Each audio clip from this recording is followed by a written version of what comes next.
Brent, good to see you. Diving into the headlines, despite what they said, the big, beautiful bill did not really eliminate taxes on Social Security. So today we're breaking down what is provisional income, because understanding provisional income is key to understanding how your Social Security will be taxed. And a little bit of planning now can go a long way in saving you thousands later. So let's start at the top. What is provisional income and why is it important?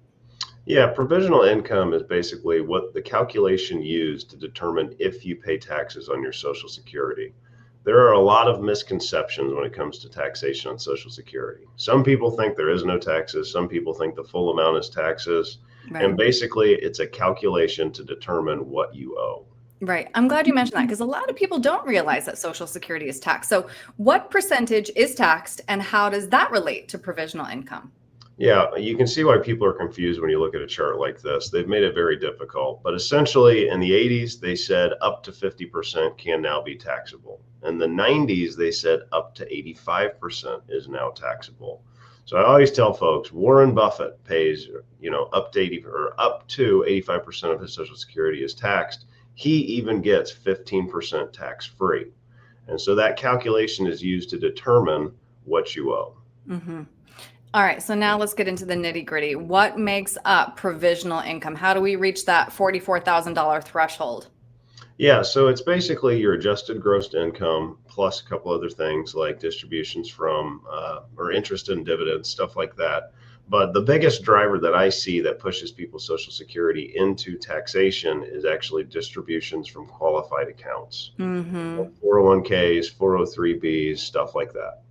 Right, exactly. As you're saying, that's your greatest tax liability, those 401ks, those IRAs. So explain how distributions from your Roth accounts don't affect your provisional income.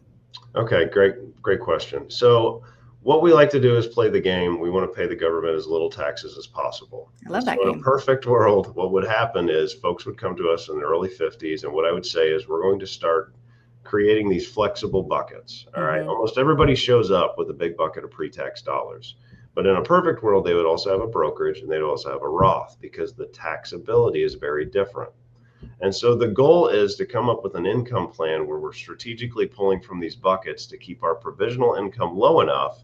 The government says your retire or your Social Security is tax free, but your income is enough for you to live and thrive in retirement. hmm All right, so let's circle back to the headline.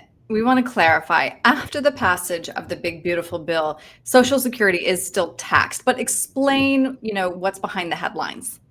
Yeah, okay. So let's start with what was before this big, beautiful bill. About 50% of Social Security recipients were not paying any taxes. So they came out and said, we're going to make it tax free to help out the other 50. They did not get it done. They came up with a $6,000 senior bonus deduction. You've got to be 65 or older, and it only lasts for 4 years.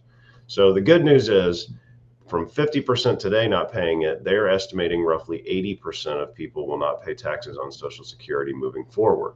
So who does that help? That helps the middle class and that helps the upper middle class, which is usually the clients that we are working with.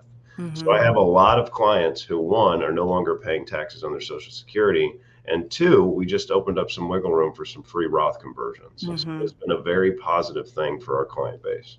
Right, because this is finite. So planning now still will help people who are going to be claiming well into the future. Correct. And that's why I always tell folks, if you want us to set it up and forget it, good luck. I mean, we want ongoing relationships Yeah. because we now have this new strategy we can employ, but it's for 4 years. So we got to make sure to maximize it.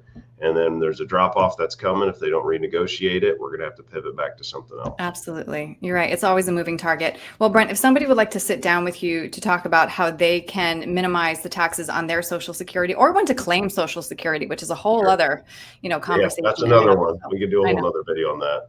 We have many, yes. Remind everybody, we have a great YouTube Sure. channel where people can kind of absorb this information at their own pace. But Brent, if somebody would like to call you and sit down with you, what's the best way to reach you?